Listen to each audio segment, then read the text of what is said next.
साथ संगत जी, प्यार से कहना धन निरंकार जी। साथ संगत जी, सतगुरु माता जी की असीम कृपा से अब हमारा 73वां वार्षिक निरंकारी संत समागम भी वर्चुअल रूप में दिनांक 5, 6, 7 दिसंबर 2020 को आयोजित किया जाएगा। और निरंकारी वार्षिक संत समागम की दासी आप सभी को 73वें वार्षिक निरंकारी संत समागम की दासी आप सभी को लख लख बधाई देती है और सतगुरु माता जी से यही अरदास करती है कि सच्चे पातशाह सभी इस वर्चुअल रूप में जो हमारा निरंकारी संत समागम होने जा रहा है, इसका सभी आनंद लें। सतगुरु माता सुदीक्षा जी महाराज के आशीर्वाद से हम सभी ने इस संत समागम का वर्चुअल रूप में आनंद मानना है। वैश्विक महामारी कोरोना वायरस के संक्रमण को लेकर भारत सरकार द्वारा जारी किए गए दिशा निर्देशों को ध्यान में रखते हुए यह संत समागम वर्चुअल रूप में आयोजित किया जाएगा, जिसे विश्व भर के लाखों श्रद्धालु घर बैठे ऑनलाइन माध्यम द्वारा देख सकेंगे। निरंकारी मिशन के इतिहास में ऐसा फर्स्ट टाइम होने जा रहा है, पहली बार होने जा रहा है। वार्षिक निरंकारी संत समागम वर्चुअल रूप में आयोजित किया जा रहा है। इस सूचना से समस्त साथ संगत में खुशी का वातावरण है। संपूर्ण समागम का वर्चुअल प्रसारण मिशन की वेबसाइट पर दिनांक 5, 6, 7 दिसंबर 2020 को प्रस्तुत किया जाएगा।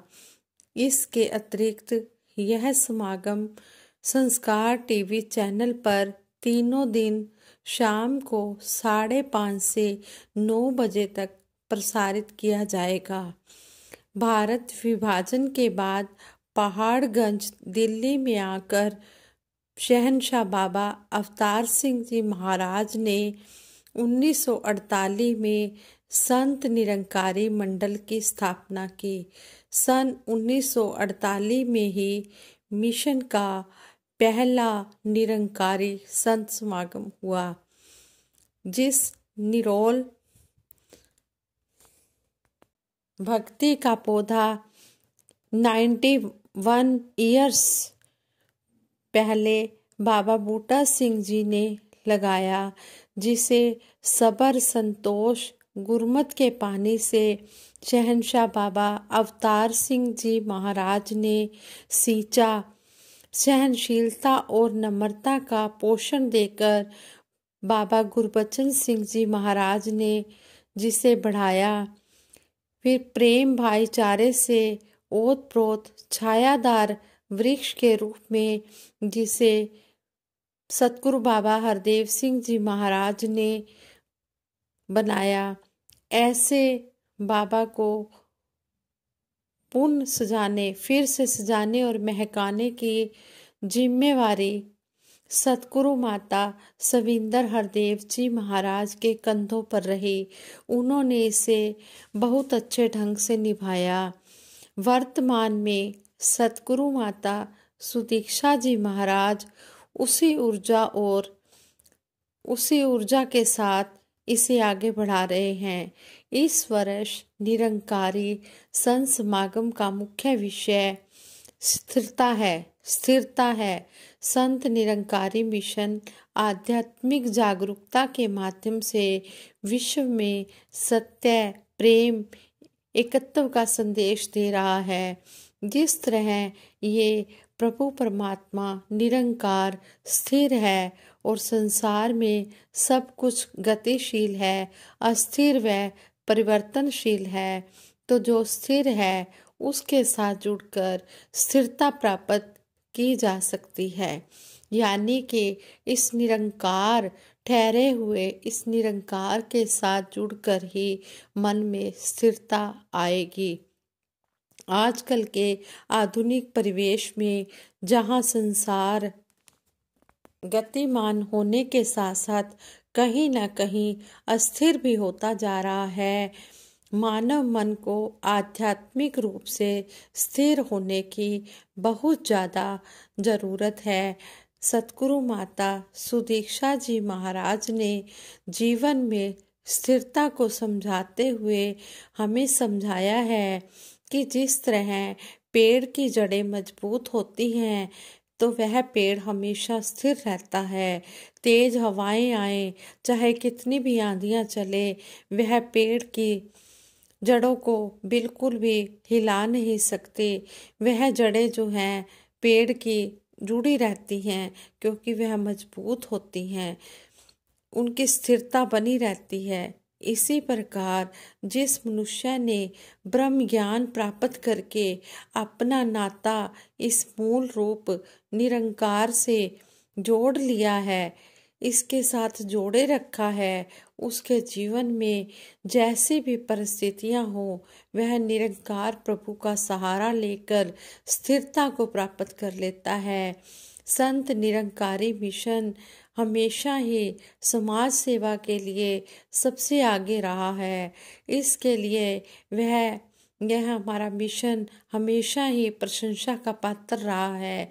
मिशन की सभी सामाजिक गतिविधियों को नियमित रूप से संत निरंकारी चैरिटेबल फाउंडेशन के अंतर्गत जन कल्याण के लिए चलाया जा रहा है, जिसमें स्वच्छता अभियान, वृक्षारोपण, ब्लड डोनेशन कैंप, इसके अतिरिक्त किसी भी प्रकार की प्राकृतिक आपदा जैसे बाढ़, सुनामी और पीड़ितों की सराहना के लिए मिशन हर पल भरपूर योगदान दे रहा है। विश्व आपदा कोविड-19 के दौरान संत निरंकारी मिशन द्वारा सरकार के द्वारा दिए गए दिशा निर्देश अनुसार सोशल डिस्टेंसिंग, 2 गज की दूरी, मास्क जरूरी, इसको निभाते हुए जन कल्याण की भलाई के लिए अनेकों काम किए गए, जिनमें ब्लड डोनेशन कैंप, राशन वितरण, निरंकारी सत्संग भवनों को क्वारंटाइन सेंटर के रूप में प्रदान किया गया। प्रवासी शरणार्थियों के लिए भी उनके खाने पीने की व्यवस्था, जलपान की व्यवस्था, उनके रहने की व्यवस्था भी उचित ढंग से की गई। इस तरह हमारा ये मिशन लगातार सारे संसार की भलाई के लिए अनेकों कार्य कर रहा है और दिन रात बढ़ चढ़कर सभी सेवादार महात्मा भी मानवता की सेवा में लगे हुए हैं। ये हमारे सतगुरु की सिखलाई है और सतगुरु की सिखलाई पर चलकर सेवादार संत महात्मा खुशियां भी मान रहे हैं और हुक्म में रहकर सेवा, सिमरन, सत्संग का आनंद भी ले रहे हैं। साध संगत जी, एक बार एक छोटी सी मछली ने बड़ी मछली से पूछा कि यह तड़प या बेचैनी क्या होती है। तो बड़ी मछली ने उसे इसका अनुभव करवाने के लिए उसे नदी के किनारे फेंक दिया। पानी के बिना वह तड़पने लगी, छटपटाने लगी। थोड़ी देर में बड़ी मछली ने पानी उसकी तरफ फेंका और वह मछली फिर से नदी के अंदर आ गई। उसे सुख की सांस मिली। तब उसे पता चला कि तड़प किसे कहते हैं, बेचैनी किसे कहते हैं। पानी में रहते हुए उसे कभी महसूस नहीं हुआ था कि बेचैनी क्या होती है, तड़प क्या होती है। पानी के बिना उसे बेचैनी का अनुभव हुआ। इसी तरह से कुछ समय के लिए सतगुरु ने सत्संग बंद करके हमें सत्संग की अहमियत बता दी है। सत्संग से जुड़े रहने पर हमें इसकी कदर महसूस नहीं हो रही थी। अब हम सत्संग की कीमत या तड़प महसूस कर रहे हैं।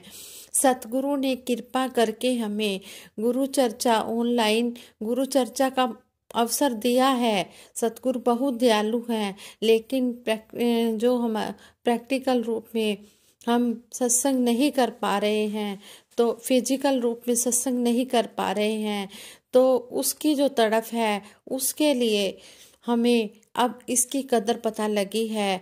सतगुरु जी जल्द से जल्द इस कोरोना की बीमारी को ही नहीं बल्कि अन्य सभी शारीरिक या मानसिक बीमारियों को भी संसार से मिटा दीजिए। हर जगह शांति आए, अमन आए, सुकून आए, सभी स्वस्थ हो, सभी निरोगी हो, सभी सुखी हो, सभी प्यार से मिलजुल कर रहें, किसी को कोई भी कमी ना रहे। खुशी दे दो इतनी कि कोई गमी ना रहे, सभी खुश रहें, स्वस्थ रहें। सभी को सच्चे पातशाह हर प्रकार के सुख देना, तन के, मन के, धन के। सच्चे पातशाह अब सत्संग के बिना रहा नहीं जाता। चाहे हमें ऑनलाइन गुरु चर्चा मिल रही है, लेकिन सच्चे पातशाह अब हमारे सत्संग घरों में भी सत्संग शुरू हो। आपके दर्शनों के बिना भी हमसे रहा नहीं जाता। अब जल्दी ही हम पर ऐसी कृपा करो कि हम फिर से आपके फिजिकल रूप में दर्शन कर सकें, क्योंकि संगत भी आपके दीदार के लिए बहुत याद कर रही है। और सतगुरु सच्चे पातशाह आप जी के चरणों में यही अरदास है कि हे सच्चे पातशाह, आप जी के खेल निराले हैं, फिर भी यही अरदास करते हैं। सच्चे पातशाह आप जी ने हमें बख्शा है, आप जी बहुत दयालु हो, आप जी ने हमें घर बैठे समागम का भी आनंद लेने का मौका दिया है, वो आनंद भी हम लेंगे और गुरु चर्चा, ऑनलाइन गुरु चर्चा का भी आनंद दे रहे हो। कहते हैं कि इस संकट के इस काल में हम चाहकर भी कुछ नहीं कर सकते। अब सच्चे पातशाह जो भी आप कर रहे हो हमें अपने बाणी में रहने की हिम्मत देना, और जो भी आप कर रहे हो ठीक ही कर रहे हो, जैसी भी रजा हो तेरी, राजी रहे दाता, जोड़ा है तूने जो जुड़ा रहे नाता। हमारा आप जी के संग नाता जुड़ा रहे। आप जिस तरह भी हमें रखना चाहते हो सच्चे पातशाह हमें उसी तरह रहना आ जाए। जिस तरह भी आप हमें रहना सिखा रहे हैं, आपकी रजा में हमें बहना आ जाए, हमें हर बात को सहना आ जाए और आपके बाने में रहना आ जाए। यही आप जी के चरणों में अरदास करते हैं। सच्चे पातशाह ये अरदास आप परवान करना। जो कुछ भी होता है आप जी के हुक्म में ही होता है। आप जी के हुक्म के बाहर तो एक पत्ता भी नहीं हिल सकता। साथ संगत जी, ऐसे ही दासी को बाबा फरीद जी के विचार याद आ रहे हैं कि एक बार दासी उनके विचार सुन रही थी, पढ़ रही थी कि एक बार बाबा फरीद जी गुरु की खोज में निकल पड़े। उन्हें किसी ने बता दिया कि फलां जगह एक पेड़ के नीचे एक पहुँचे हुए संत महात्मा बैठे हुए हैं, सतगुरु बैठे हुए हैं, वो आप जी को इस परम पिता परमात्मा के दर्शन कराएंगे, ब्रह्म ज्ञान की दात देंगे। अगर तुम्हें गुरु धारण करना है तो तुम्हें वहाँ जाना होगा, उनसे ब्रह्म ज्ञान की दात लेनी होगी, तब जाकर तुम्हारी बात बनेगी। तो बाबा फरीद जी गुरु की खोज करने निकल पड़े। तो जैसे उन्हें बताया गया था वह उस स्थान पर पहुंच गए, और जब वह वहां पर पहुंचे तो वहां जाकर उन्होंने देखा यह तो एक सूखे पेड़ के नीचे बैठे हुए हैं, जो पेड़ बिल्कुल ही सूखा हुआ है। तो बाबा फरीद जी ने उस सूखे पेड़ को हरा भरा कर दिया। तो जो नीचे संत महात्मा सतगुरु बैठे हुए थे उन्होंने आंख उठाकर ऊपर देखा, तो देखा और अंतर ध्यान होकर देखा कि यह सब किसने किया है। तो उन्हें नजर आया कि यह सब बाबा फरीद जी ने किया है। तो उन्होंने फिर आंख उठाकर ऊपर देखा और वृक्ष को पहले जैसा बना दिया। तो बाबा फरीद जी ने फिर देखा कि ये तो अभी तो हरा भरा हो गया था, यह फिर कैसे सूख गया। तो बाबा फरीद जी ने फिर उसे हरा भरा कर दिया। जब उन्होंने देखा कि पेड़ फिर हरा भरा हो गया तो फिर सतगुरु ने जब आँख ऊपर उठाई तो पेड़ को पहले जैसा सूखा बिना पत्तों के कर दिया। तो बाबा फरीद जी यह दृश्य देखकर हैरान रह गए कि मैं तो इसे हरा भरा कर रहा हूँ, लेकिन पता नहीं कौन इसे फिर से पहले जैसा कर देता है। जो महात्मा पेड़ के नीचे बैठे हुए थे उन्होंने बाबा फरीद जी को आवाज़ लगाई और कहा कि हे फरीदा, तू इस निरंकार के भाणे के साथ छेड़छाड़ क्यों कर रहा है? जैसे इसने किया है तू इसमें दखल अंदाजी क्यों दे रहा है? यह पेड़ जैसा है इसे वैसा ही रहने दे, इसके साथ छेड़छाड़ ना कर।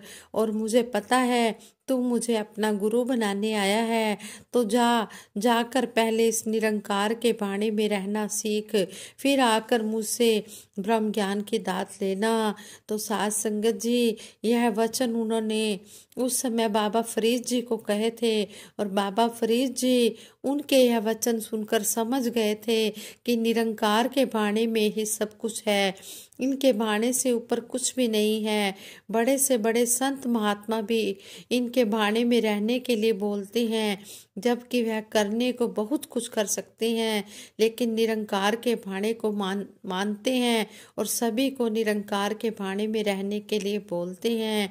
तो इस कहानी से, इस घटना से, इन विचारों से हमें यही प्रेरणा मिलती है कि हमें निरंकार के भाणे में रहना सीखना है, इसके हुक्म के अंदर रहना है। जब हम इसके भाणे में रहना सीख जाएंगे, इसके भाणे के अंदर रहना आ जाएगा, तो सतगुरु निरंकार की कृपा का हाथ हमेशा हमारे सिर पर होगा और इनकी स्वली नज़र भी हम पर होगी। जैसे कि ये कोरोना कोविड-19 आया है, तो हम कभी भी ये ना कहें कि सच्चे पातशाह ऐसा कर दो वैसा कर दो। ये सतगुरु निरंकार जो भी कर रहा है ठीक कर रहा है, हम कभी भी इसकी अर्जी में अपनी मर्जी ना डालें। जो भी ये कर रहा है हमारे लिए बहुत ही अच्छे से अच्छा कर रहा है, बेहतर से बेहतर कर रहा है। हम हर पल इसका शुक्राना करें। हम तो सतगुरु सच्चे पातशाह आप जी के हैं, भले हैं बुरे हैं खोटे हैं खरे हैं जैसे भी हैं, आप जी के बच्चे हैं। हमें अपने चरणों से लगा के रखना, कभी भी अपने चरणों से दूर ना करना। तू चरना तो करी ना तू दूर दातिया, रही साडे बख्शदा कसूर दातिया। सच्चे पातशाह हमसे जो भी गलतियां होती हैं सुबह से लेकर रात तक, सच्चे पातशाह हमारी गलतियों को ना चितारते हुए हमारी भूलों को क्षमा कर देना।